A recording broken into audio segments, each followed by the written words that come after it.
Hey there. Ready to maybe shake up some lesson plans? You're on the right track if you're looking to understand lesson planning on a whole new level. We're about to deep dive into some fascinating ideas from a book on planning courses and lessons. And guess what? It's way more than just jotting down notes. It really is. The book challenges the typical view of planning and expands it to encompass everything a teacher does to prepare for a lesson, from brainstorming to visualizing the classroom, and even just letting ideas percolate. That's so interesting because it makes me think about how I plan a trip. Sure, you book flights and hotels, Yeah. but there's also that exciting phase where you daydream and imagine yourself in that destination. Exactly, and that's what makes teaching such a creative endeavor. This broader definition of planning recognizes the depth of thought that goes into creating engaging lessons. Okay, but why is all this planning so crucial? I mean, sometimes I just want to jump in and teach, Yeah. you know? I get that. But think about it. When you feel prepared and confident, it shows, right? And that confidence directly impacts your students and how engaged they are in the lesson.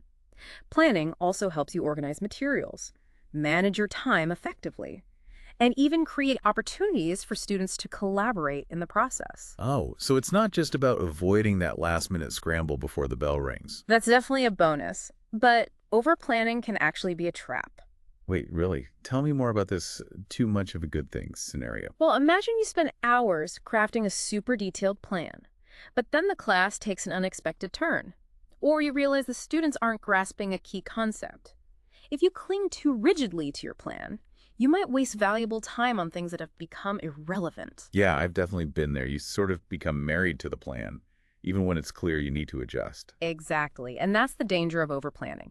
It can make you inflexible and unable to adapt to your students' needs in real time. It's almost like teaching becomes a performance instead of a genuine learning experience. So finding that sweet spot, that balance between being prepared and being flexible is really key. Now, the book also mentions planning with others. Who are we talking about here? Collaborating with other teachers is always a great idea, and mentors can be invaluable, especially for newer teachers, but you can also involve your students in the planning process, which can be incredibly empowering for them. I hadn't considered that before. But it makes sense. Even brainstorming with a friend outside of education can bring fresh perspectives. It can be so helpful. This next point really made me think. Do we always need to start with specific learning objectives? That's a great question. I've always been taught to lay out clear, measurable goals before even thinking about the activities. Is that the only way? It's definitely the traditional approach, like a builder following a blueprint. But the book suggests a more organic approach too. Sometimes it's about letting the materials you have on hand, student interests, or even specific activities guide the lesson. Then you can determine those learning goals retrospectively. This idea of letting the materials or student interests guide the lesson really intrigues me. Could you elaborate on how a teacher might approach that in practice? Sure, let's say you're teaching a history lesson, and you stumble upon a fascinating primary source document. Instead of forcing it into a pre-existing plan, you could use the document as a springboard. What questions does it raise for students? What historical skills could they practice by analyzing it? You essentially build the lesson around the material and let the learning objectives emerge from that exploration. And it might be something completely different than what you initially anticipated. That's a great example. It really challenges the one right way mentality. So if we're not always starting with objective, what are some of these different starting points or triggers for lesson planning? The book outlines quite a few, Yeah. which I find really interesting. You can start with the students themselves, their needs, interests, learning styles, all of that. Starting with who you're teaching makes total sense to me. Of course. Or you might be driven by time constraints and how you'll structure the available time. You could also be inspired by the content itself.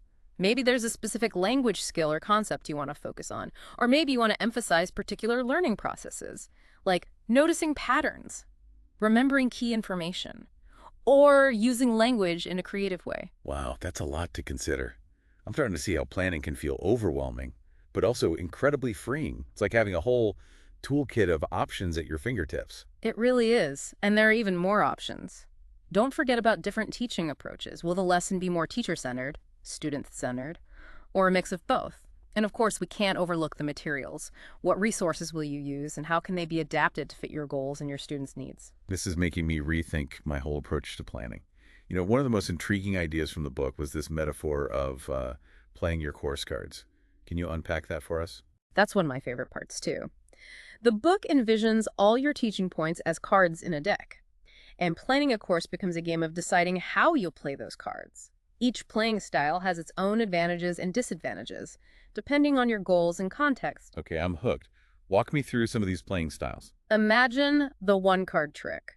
This is your classic one-off lesson, great for days with a weird schedule, or if you're covering for another teacher, think of it like pulling out your most impressive card for a quick magic trick. I can see how that would be useful in a pinch. What about when you're teaching a whole unit or course? Then you might opt for similar suits. Here, you repeat similar lesson types to create a sense of routine and familiarity for students. It can be very comforting for learners to know what to expect, especially when they're tackling new and challenging material. That makes sense. So is rotating suits about shaking things up a bit? You got it. With rotating suits, you vary your starting points to keep students engaged and cater to different learning styles. Maybe one day you start with a song, another day with a hands-on activity, and another day with a thought-provoking question. This keeps things fresh and ensures you're reaching different learners. I love that. It's like a reminder to tap into all the different ways our students learn best. What about creating connections between lessons, though? That's where threading comes in. It's Yeah. all about finding ways to connect elements across multiple lessons. Maybe you weave a theme like environmental responsibility through units on science, literature, and even math. By revisiting key ideas and skills in different contexts, you're helping students develop a deeper understanding and make those all-important connections. That's a brilliant strategy. And what about teachers who love a very structured approach? What would their playing style be? Then we have building a pack.